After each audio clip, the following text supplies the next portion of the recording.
After early emissions in May and June, it was now time to change crews for the start of the third and final mission for 2010. We would be meeting the next team of medical volunteers on the island of Pentecost, on the eastern edge of the island chain. It was here that transport and logistical support would be provided to the latest medical team from the Vanuatu Prevention of Blindness project.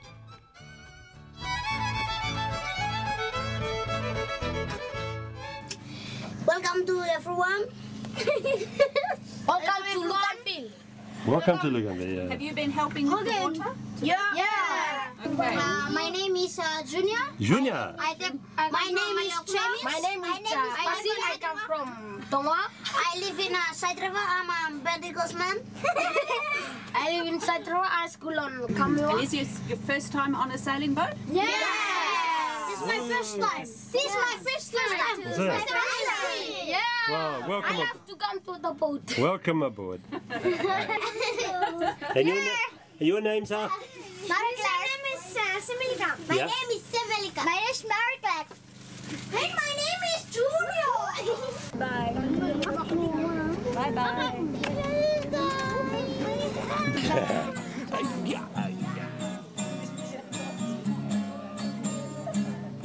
With a few days up our sleeve, there was time to head north to the island of MereLava, with Dr. Robin aboard, plus Nivan eye care worker Gibson and dental worker Bob. For Shamir, this was a return visit, having transported a medical team here last year. It was also a chance to catch up with a very special young lady, Linda, and her mother Rose. Requiring a caesarean delivery in just a few short weeks, last year Linda was evacuated to the island further north, where arrangements were made for her and her mother to fly south to the hospital in Santo, where she could receive appropriate care. Sadly, Linda's baby died at birth, but she's back on her island now, and as Dr. Robin pointed out, at least Linda survived, which was a very real concern last year if evacuation could not be arranged. The story ended with a typical Vanuatu twist. As Linda's father Edmund explained to me, "My sister had twins last year," Edmund said, "and because she have two babies and Linda's baby die, she give her one of hers." The medical clinic on MereLava was well attended, with Gibson testing eyes, Bob fixing teeth, and Dr. Robin doing medical checkups, ably assisted by nurse and crew member Laney. There was also an opportunity to conduct another mud brick making demonstration and show an MSM movie in the local meeting house, featuring our visit to the island last year. Anglican pastor Father Elbin, who we met last year, had been moved to another island. His parting request to us last year was for some religious stoles to go with his robes, if ever we should return. 4 colourful stoles had been made by North Ringwood Uniting Church member Yvonne Joyce, incorporating familiar images from the island. In the absence of Father Elbin, these were presented to the Anglican Church in the village for use by all future pastors. The presentation ceremony was well attended by all in the village. Leaving MereLava, we first headed north in the direction of Gaua instead of south towards Pentecost. The reason for our change of plan was to evacuate a patient, Martin, made blind due to cataracts in both eyes. Martin was accompanied by a young relative, Danny. For Martin, a man in his mid-50s, this was his first trip off the 4-kilometre wide island of MereLava. A chance meeting with Australian doctor and pilot, Dr. Mark Turnbull, who lives on the island of Gaua, enabled us to organise Martin's transport. As a member of the Seventh-day Adventist Church, Dr. Mark is well known in the area for his informal flying doctor service.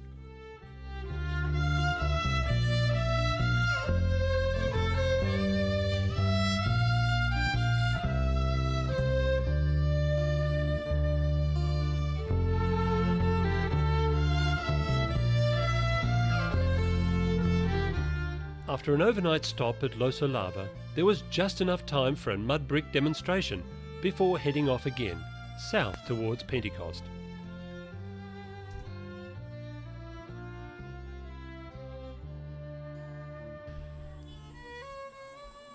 On the way to Pentecost, we dropped into the village of Narravorovo on the island of Maewo, the home village of eye care worker Morrison, who is stationed on the southern island of Tanna, a man who had become a good friend from earlier missions.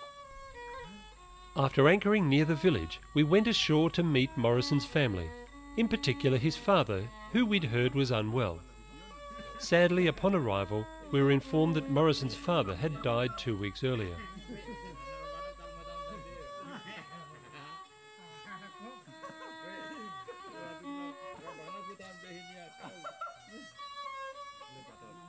After sharing time with the family and hosting up to 40 children aboard Shamir, it was off to the village Nakamal, or meeting house, where a celebration and kava ceremony was planned as a special welcome.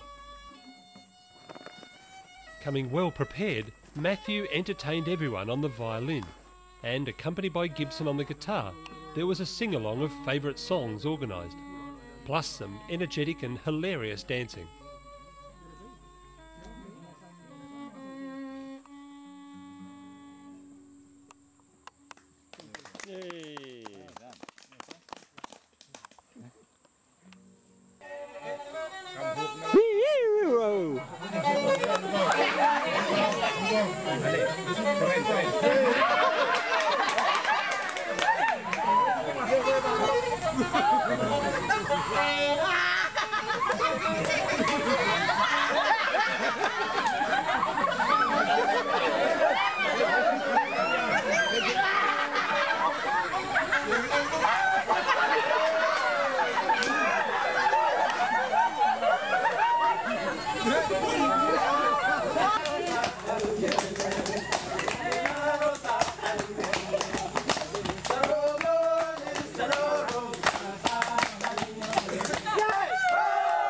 After being made to feel so welcome, it was hard to leave the village of Narravorovo.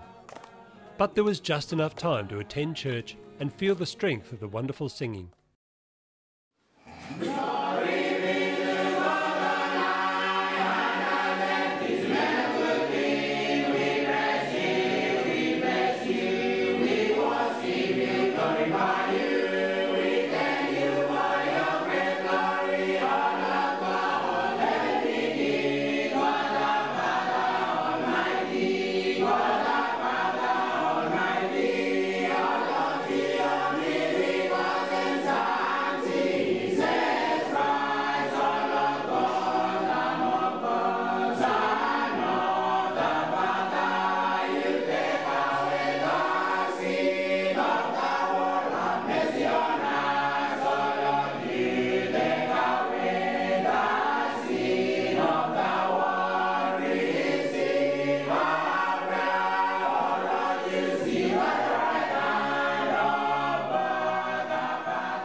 Our destination was the village of Pangi in Homo Bay at the southern end of the island of Pentecost.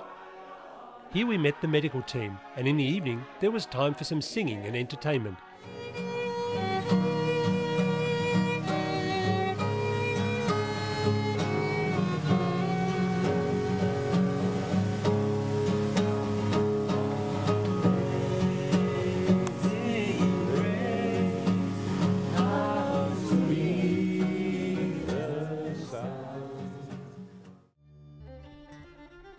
Moving up the coast to the village of Malsisi in support of the medical team, there was time to conduct another mud brick demonstration, this time with the whole school turning out to get involved.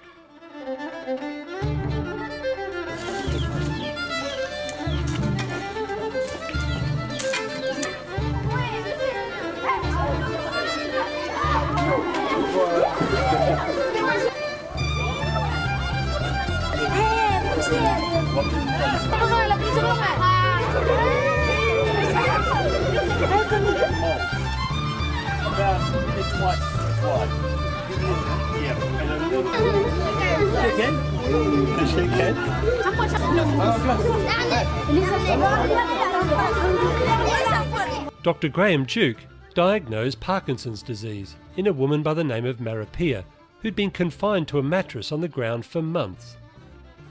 A combination of old hospital furniture, tools from the boat and a bit of ingenuity created a walking frame, enabling Maripia to walk again.